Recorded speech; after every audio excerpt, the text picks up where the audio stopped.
Hello, Assalamualaikum. Saya Muhammad Izzah Hanif bin Syarifari. Hello, Assalamualaikum. Saya Muhammad Izzah Hanif bin Syarifari. Kali ni saya nak terangkan tentang prenatal care, iaitu penjagaan pranatal. Penjagaan pranatal. Apa itu penjagaan pranatal? Tak tahu. Serius. Tu. Okey semua. Apakah itu penjagaan pranatal? Tak tahu. Okey. Penjagaan pranatal ialah pemeriksaan kesihatan yang berkala apabila pasien disahkan mengandung. Tujuan untuk lawatan adalah untuk memantau kesihatan ibu dan kandungan di samping mewujudkan hubungan baik antara pasien dengan kaki tangan kesihatan. Kedua-dua keperluan perubatan dan psikologi ibu akan ditangani. Kita akan settlekan semua. Lepas tu, jangan sekali perkhidmatan ini dikendalikan oleh petugas yang terlatih di semua klinik kesihatan kerajaan. Okey, untuk penjagaan prenatal ni, kita mestilah membuat appointment dengan doktor.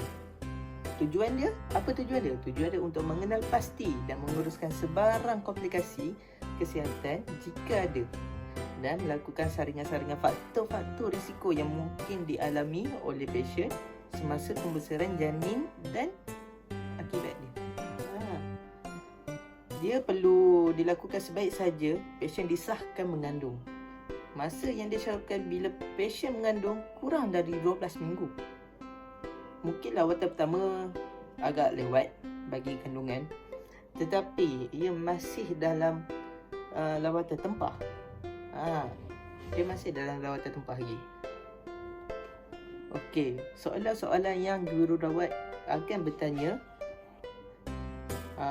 yang berkaitan dengan perihal pusingan haid pasien, sejarah peribadi, sejarah keluarga, sejarah perubatan dan kesihatan, sejarah kandungan lampau kalau ada. Lepas tu sejarah perubatan dan pembedahan, dan latar belakang ekonomi dan sosial pasien. Jadi, selepas dah buat semua benda tu, jururawat akan membuat pemeriksaan fizikal kepada pasien. Lepas tu dia akan terus membuat investigation. Kita akan check dia punya semua blood dia. Ujian makmal lah senang. Lepas tu bila dah selesai, terpulang kepada keadaan dan keputusan temulega. Pemeriksaan dan ujian makmal rawatan diberi mengikut kesesuaian. Okey, jururawat akan memberi salinan kad prenatal untuk disimpan oleh anda untuk dibawa bersama-sama lawatan ke klinik. Keseluruhan proses mengambil masa 1 atau 2 jam bergantung kepada beban kerja klinikal semasa lawatan pasien. Okey. Apakah yang akan dilakukan semasa lawatan susulan prenatal? Untuk tujuan dia, semasa lawatan ini, tahap kesihatan dan keadaan kandungan pasien akan dinilai dan dipantau. Untuk penlibatan keluarga, terutama suami dan waris adalah digalakkan untuk memberi sokongan emosi bila diperlukan. Lepas tu dia perlu menggalakkan mengikut nasihat dan program penjagaan prenatal. Selepas tu membantu mengenal pasti keperluan dan kehendak ibu. Itu yang paling penting. Selalu ibu-ibu kan tengah pantang, dia minta pada beli makan sabun ke apa ke, kita tengok benda tu. Okey. Lepas tu satu lagi, berbincang bagi merancang kelahiran dan saringan HIV kepada suami atau pasangan jika diperlukan dalam kes tertentu. Okey, seterusnya kita akan memberi aktiviti yang dilakukan semasa lawatan susulan, iaitu sejarah ringkas dari lawatan akhir prenatal yang telah direkodkan.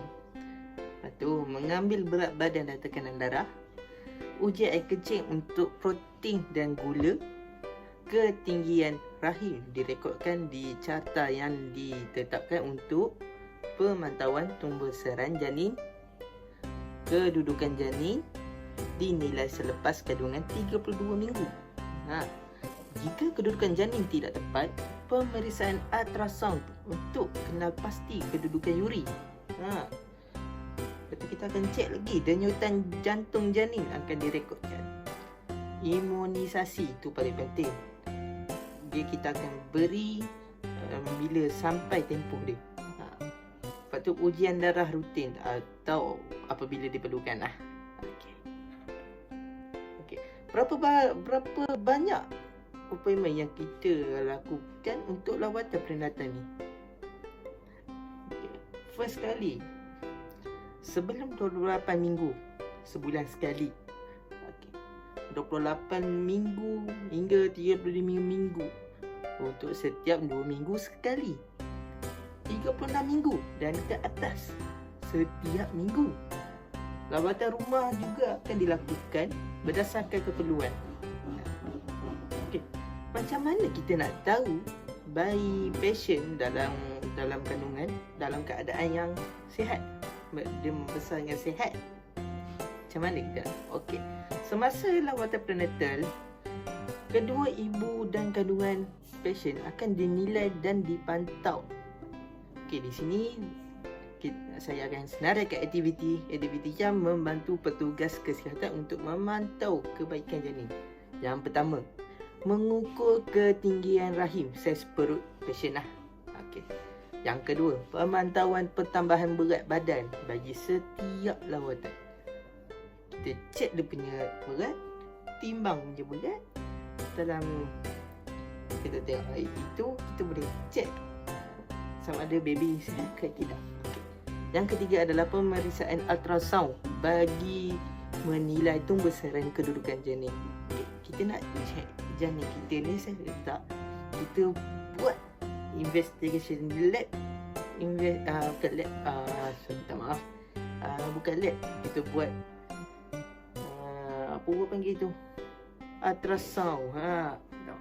Ultrasound investigation untuk kita cek janin dia dalam tumbuh-besaran yang sihat atau tidak. Yang keempat, carta pergerakan janin. Pasien perlu mengira kekerapan tenangan janin dalam masa 12 jam. Okey, kalau janin tertendang dalam 12 jam tu, dia tendang berapa kali, kita tanya. Berapa kali dia tendang? Berasa ada tenangan kat perut. Itu yang akan cek. Lepas tu yang kelima adalah denyutan janin, jantung janin. Dengan menggunakan mesin Depton, membolehkan pasien mendengar denyutan janin pasien. Dia boleh dengar. Kita pakai mesin Depton untuk dengar jantung dia punya denyutan dia. Dan last kali, CTG. Apa itu CTG? CTG adalah kardiotografi. Mesin ni digunakan untuk menilai keadaan janin jika dikhuatir janin tidak membesar dengan baik. Okey. Pasien akan bertanya, kat mana dia orang boleh buat pemeriksaan tu? Okey, pemeriksaan tu boleh dibuat di mana-mana klinik kesihatan. Kat mana-mana kesihatan yang berdekatan. Klinik swasta pun boleh, hospital swasta pun boleh. Okey, untuk nasihat yang kita beri kepada pasien semasa penjagaan prenatal, first kali nasihat yang kita boleh bagi adalah suruh pasien mengamalkan diet, pemakanan yang seimbang, iaitu food diet. Supaya pasien boleh menjaga janin dalam keadaan yang baik, sesuai dengan tumbuh-besaran janin. Okey, sebab apa kita suruh pasien ni jaga pemakanan? Sebab apa? Untuk mengelakkan sembelit. Untuk penjagaan usus sebenarnya. Sebenarnya kita suruh pasien amalkan pemakanan yang seimbang, diet food, untuk mengelakkan sembelit. Seterusnya, pembersihan itu adalah penting.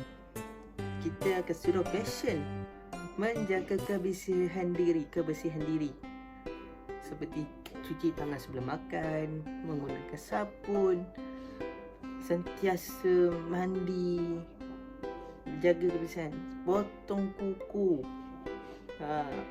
kalau boleh jaga untuk kebersihan diri lah, senang cerita. Kebersihan diri tu memang penting dalam penjagaan peranatah ni.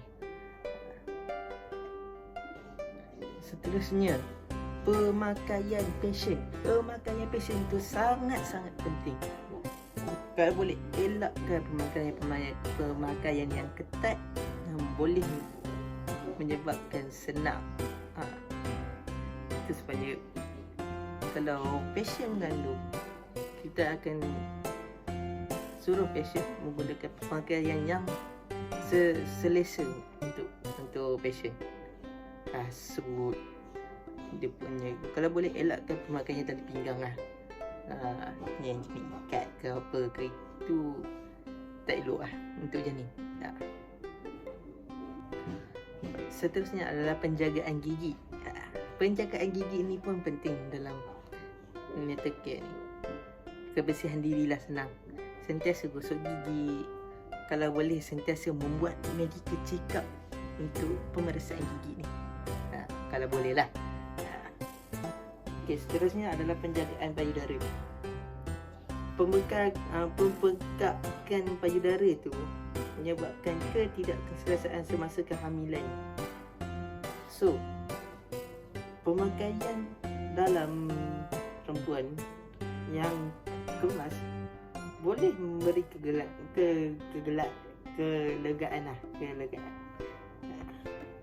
Okey, yang seterusnya adalah sleeping during pregnancy.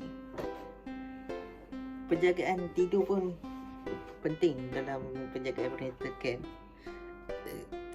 Pastikan tidur sekurang-kurangnya cukup dalam 8 jam waktu malam, at least kurang-kurangnya 2 jam lah rest during the day. Lepas tu baring baring ke kiri, badan ke kiri, untuk dia pembekalan darah tu sampai ke fetus. Dia meningkatkan pembekalan darah untuk supply ke fetus. Yang terakhir adalah exercise. Exercise sangat-sangatlah penting dalam penjagaan prenatal care. Buatlah exercise yang mengikut kesesuaian exercise untuk mengandung, untuk ibu-ibu yang mengandung lah. Okey. Okey, sampai di sini sajalah video kita untuk kali ini. Moga-moga anda faham apa yang saya sampaikan. Kalau ada kekurangan dalam penyampaian saya minta maaf lah. Okey, sekian saja. Jumpa lagi di mana-mana episod.